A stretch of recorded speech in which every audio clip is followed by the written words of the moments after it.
So first, thank you all for being here. And these deep questions of spirituality, I'm going to read my notes tonight, and for two reasons. One, I won't stop if I don't read my notes, and two, it just helps me to keep on track. But these deep questions of spirituality that Lisa brings up in her book and brought up with us tonight are the subject of this book, and this book is called The Religious Sense. And I'll tell you a little bit about this book. It was written by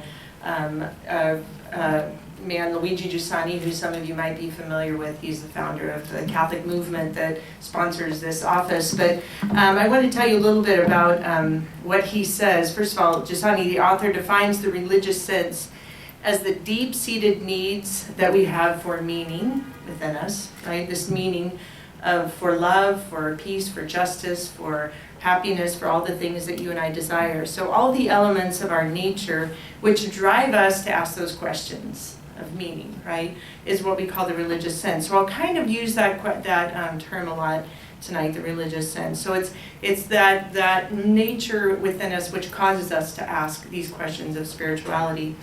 And so just as Lisa is saying, these questions that goad us on are part of our nature. They're biologically interwoven into who we are. So we're hardwired this way. So he would very much agree with you at this point that these needs are within us. So for this reason, this book and your book are extremely interesting to me. So I thank you for your work. What you've done in this gift that you've given us tonight. So tonight I'm going to share with you a little bit about what Giussani says, and in particular I'm going to talk about a few interesting points from the text where he synthesizes, and I'm going to synthesize what he says, what happens when we avoid these questions, okay, and why we avoid these questions of meaning today, and the cultural consequences of avoiding these questions. So the first aspect that I want to look at before we even get into that is what the word reason means and reasonable, because I'm going to use those terms, and they might, even though we use them all the time, they might not be familiar how he uses them.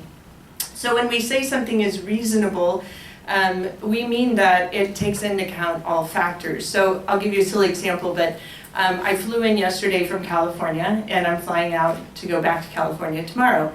I easily could have flown in this evening, done this talk, and then flown back tonight on a red eye. But that would be unreasonable because I need to sleep. I'd be leaving out a factor of sleep, right? But if I had a sister at home who was really sick in California at home, it's not home, here's home, but if I had a sister at home in California who was really sick, then it would be reasonable. So to be reasonable means you take into account all factors, no factors are left out, etc., etc. So we're going to be looking at some unreasonable positions in front of the questions of spirituality or the questions of the religious sense. So the first aspect that he looks at is the question of the first overall position. We're going to look at two positions. We're going to look at two positions of unreasonability, and the second thing we'll talk about is the cultural consequence. All right. So the first overall position says that we can stay in front of these questions, the questions of the religious sense that are invoked in us, but we can reduce them, right? We can reduce them of their significance, or even empty them of their significance altogether. So that's the first, and there'll be three parts to this, to looking at this question. So the first way in which we kind of reduce the questions that come in, that well up within us, is to say that they're senseless, right? They're kind of senseless questions, they're useless questions.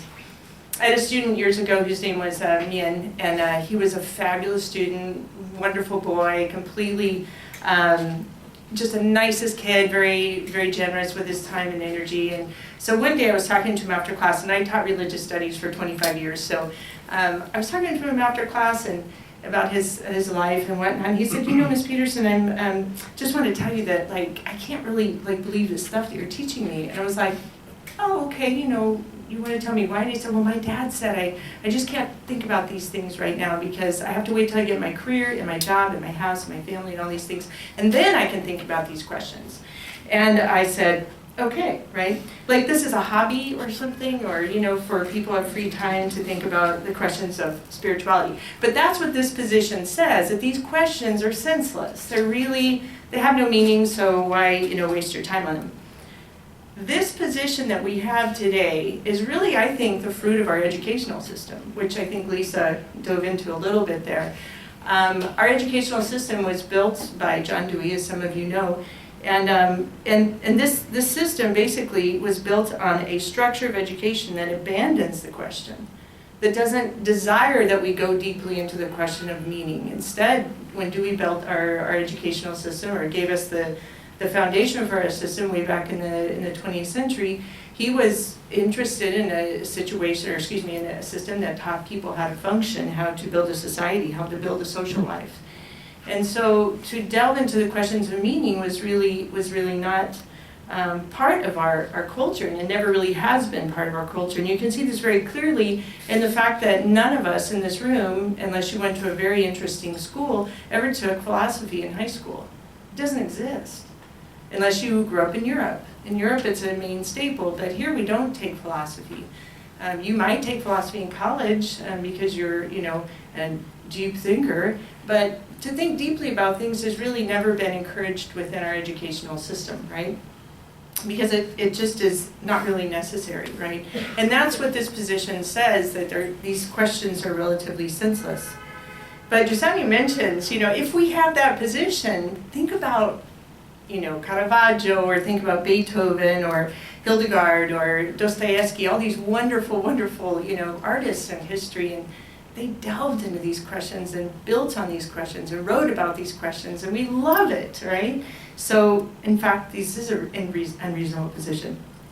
The second unreasonable way in which we deal with these deep questions of spirituality is to reduce these questions by doing this. We reduce the spiritual questions, the questions of religious sense, by self-affirmation, okay? By self-affirmation.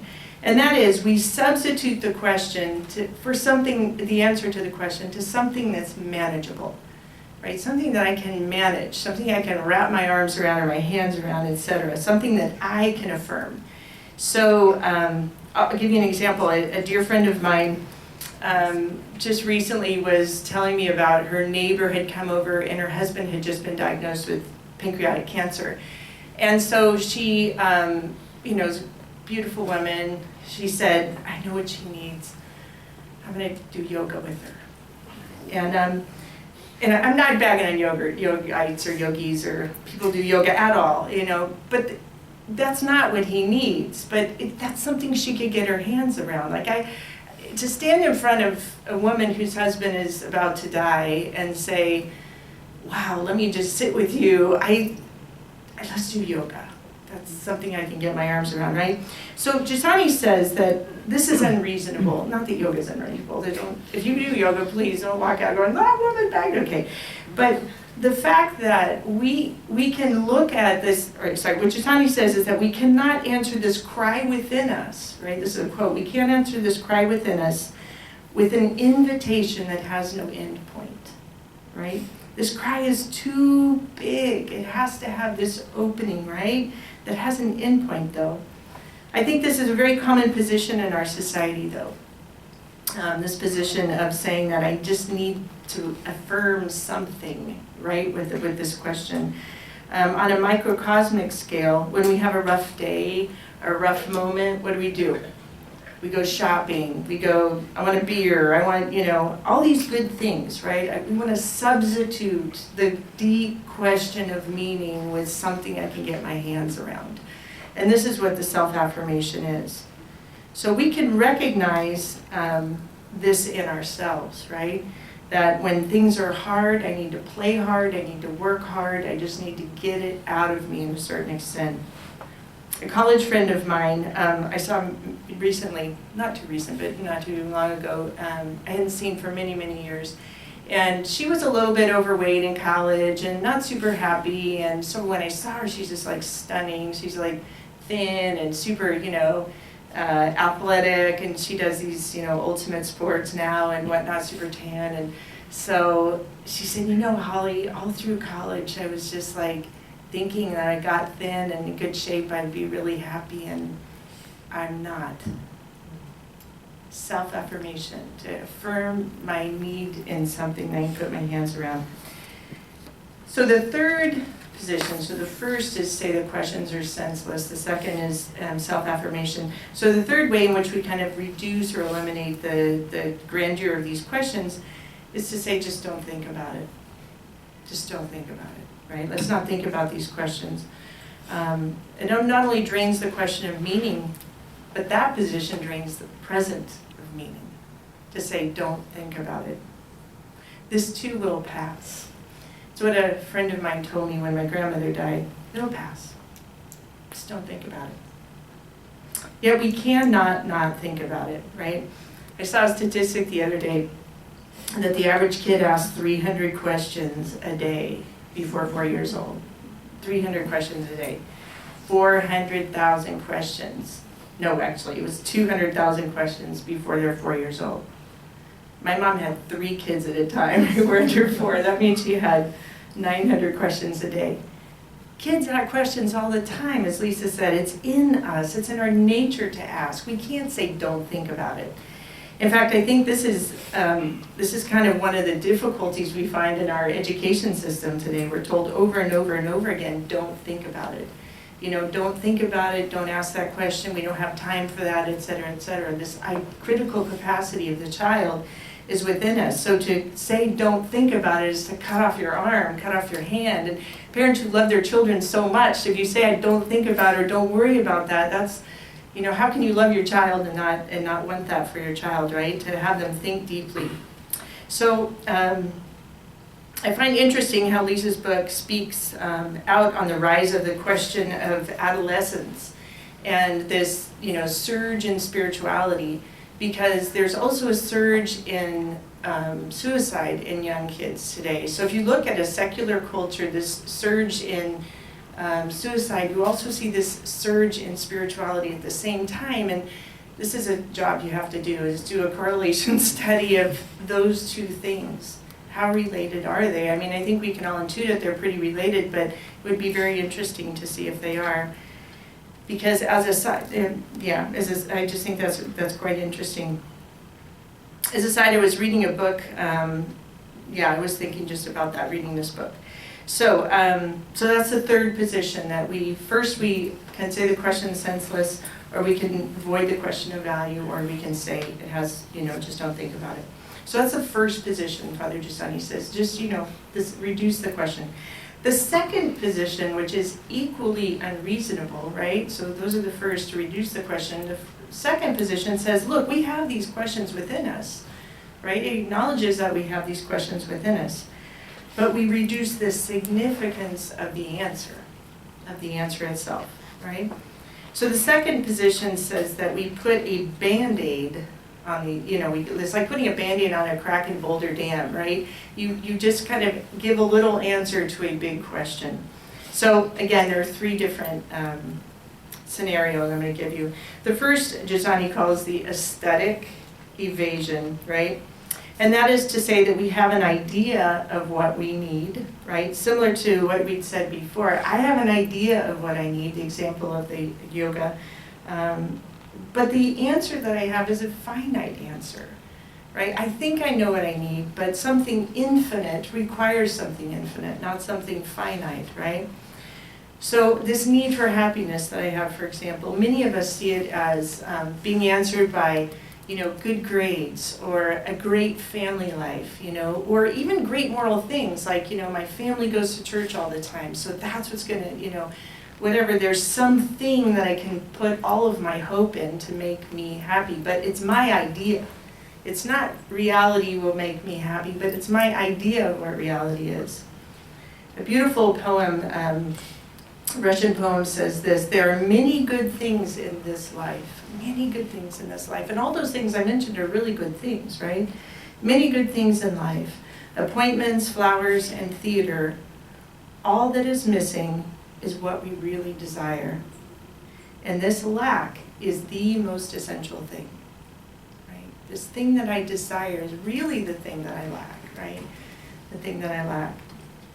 A student of mine at USF is, where I'm teaching at USF right now, University of San Francisco, and a student of mine was telling me last week she's getting married, and I knew she was getting married, but I was asking her last week, how's it going, wedding planning, blah, blah, blah, she's getting her master's degree and trying to do all this stuff. And she said, oh, it's fine, you know, we got the hall, we did this. And you know, she goes, you know, all my friends my age are getting married now, and they're just obsessed with the wedding. She goes, it's a wedding. it's not my marriage, it's not my life, it's a wedding. This is a sign of this reduction. He's saying, I look for something else to affirm, right? Other than the bigger question. All things are good. The desire for beautiful life is beautiful. But it can't answer this need for the transcendent, which Lisa talked about. The second way in which we not reduce this question, but reduce the answer, the second way in which we do this is inadequately answering the answer, or answering the question by saying this, that there's really no possible answer. The question's there, but there really is no answer.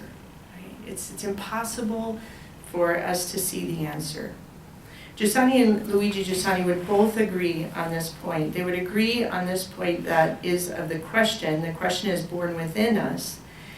And if the question is born within us, if I have this question, it means there has to be an answer by nature, right? And he uses this famous example throughout his other writings, that if I have thirst, there must be something to quench it.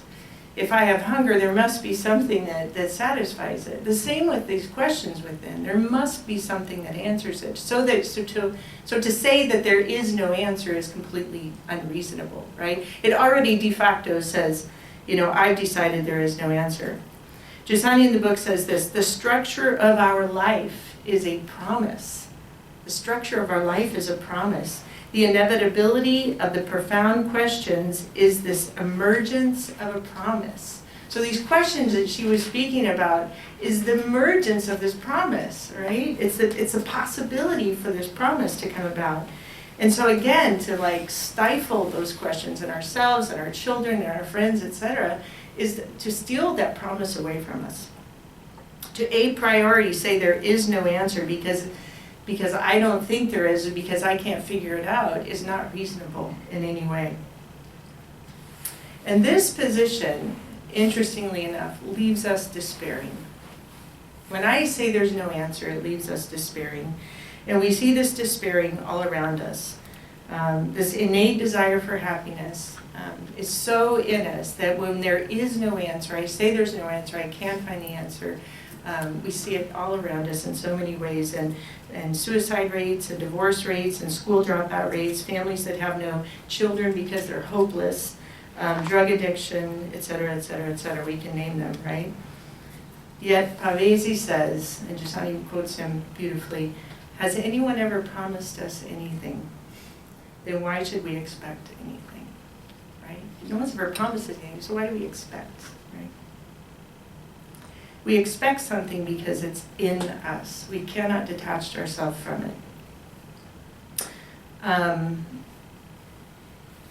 I was going to mention something else I was thinking, that another sign of this detachment and this despair in our culture today are these dystopian movies today. It seems like every movie you go to today is a dystopian movie.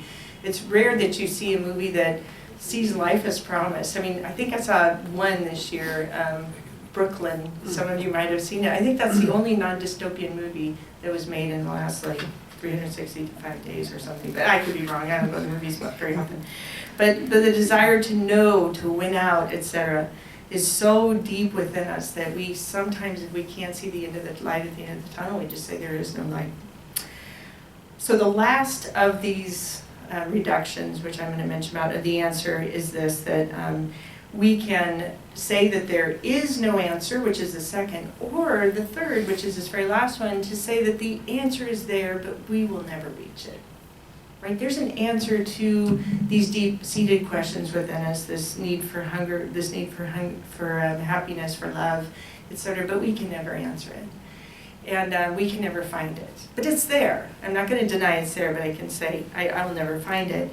And this, too, is a very alienating position, because what it says is that I can never be me.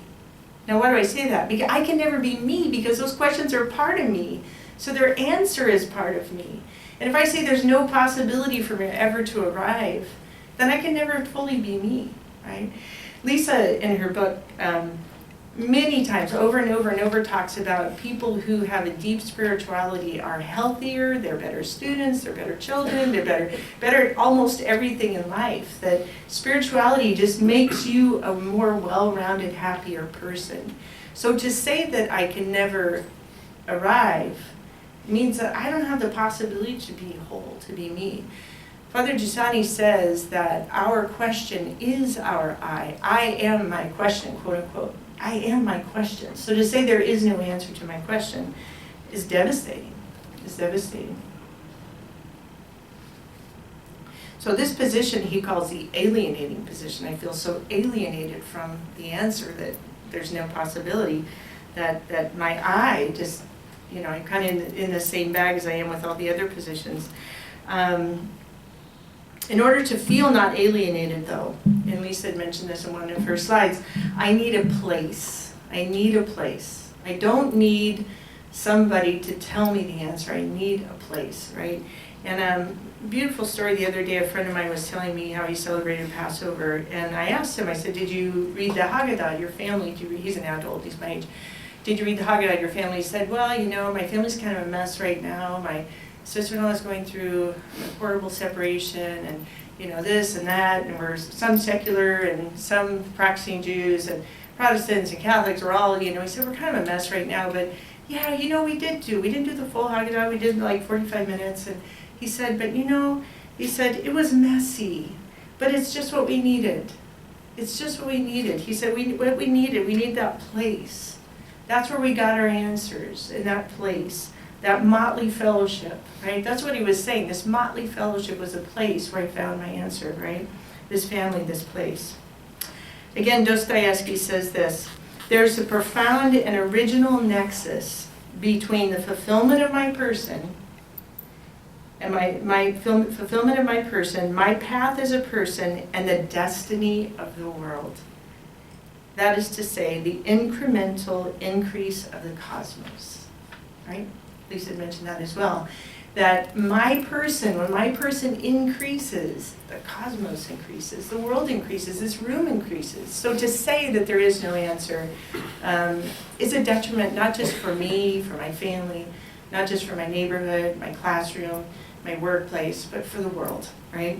My personal fulfillment therefore increases the cosmos, is what he says.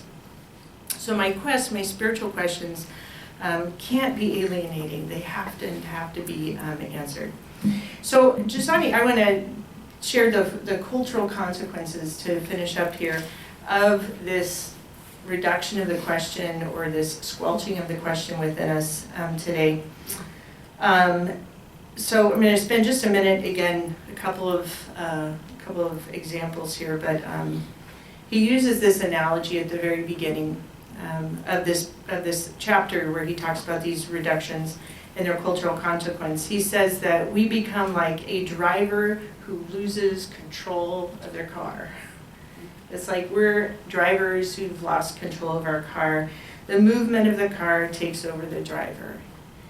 And without us having deep roots in our religious sense, in these questions, and a place to live this, a dwelling to live this, I'm like out of control. That's what that says, right?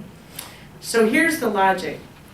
If my questions and my desires are meaningless, then I have nothing but the here and now. Then there's nothing beyond. There's no hope. There's just me.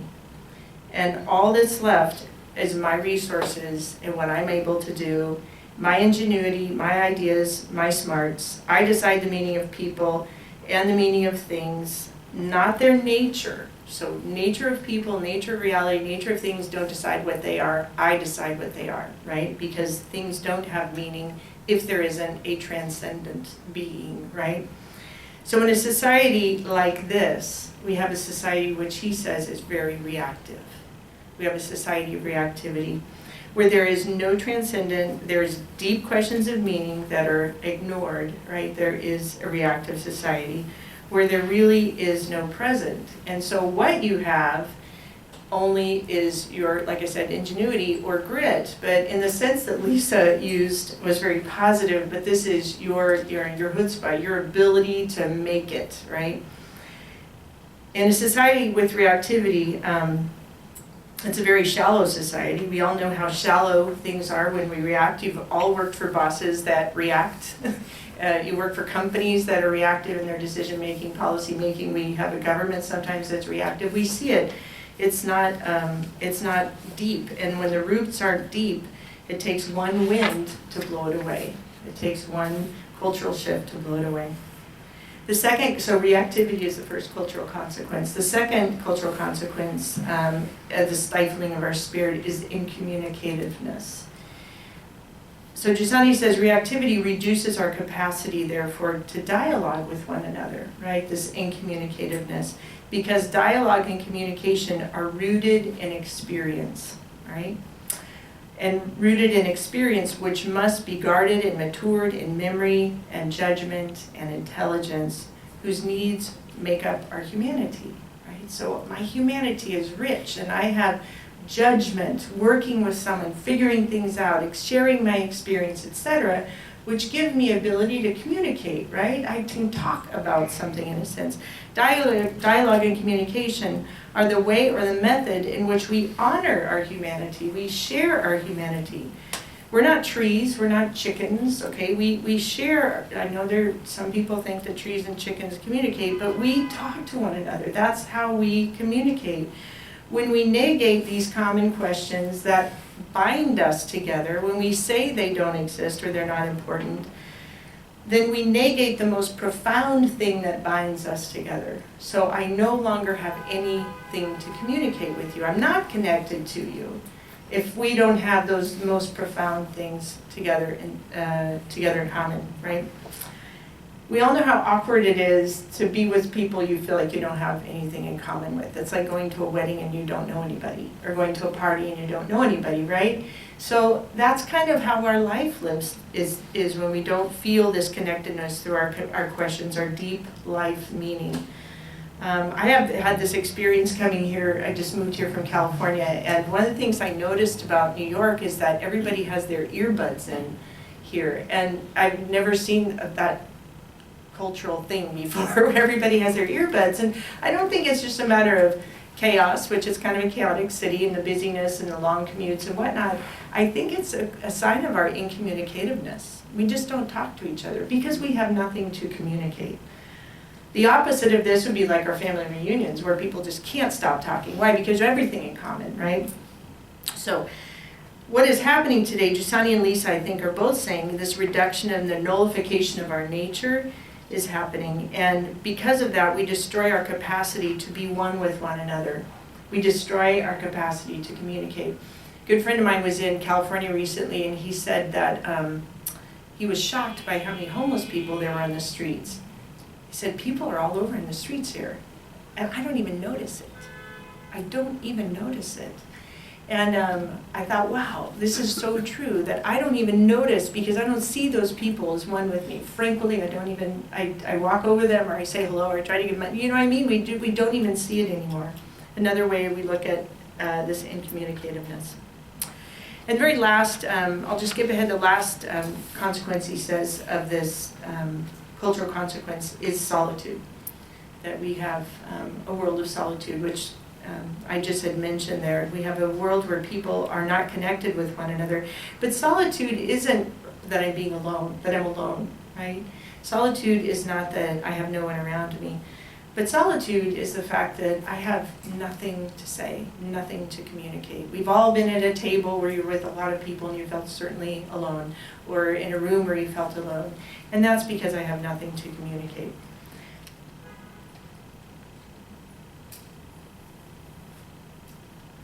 So on the close here, I don't think this is, Lisa or Father Giussani is saying that this is the permanent state of the union.